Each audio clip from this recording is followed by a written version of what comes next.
Kung gusto mo ng hassle-free na Boracay trip, ay super recommend na mag-book kayo ng airport to hotel transfer via Klook. Sobrang smooth ng process. After mo makuha yung luggage, diretso ka lang sa exit ng Katiklan Airport at makikita mo na agad ang Southwest Travel and Tours booth. Hanapin mo lang yung may Klook logo, then show your ID and booking sa app. Bibigyan ka nila ng sticker para mas madaling ma-assist ng staff.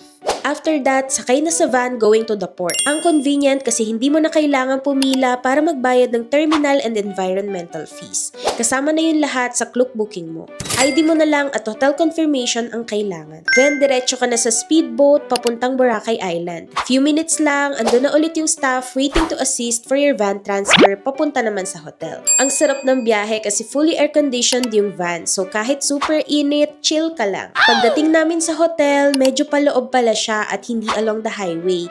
Nakakatuwa kasi may staff pa silang naglakad with us. May payong pa since umuulan. Round trip yung kinuha namin kaya nung pauwi, nag-send sila ng reminder text for pick-up. Kahit beachfront yung bago naming hotel at malayo sa highway, may staff pa rin pumunta sa lobby, nagbuhat ng luggage at nag-assist hanggang makasakay kami sa van. So if you're going to Boracay soon, you can also book this via Klook and don't forget to use our discount code. Go travel, you deserve it. Follow us for more videos. Bye!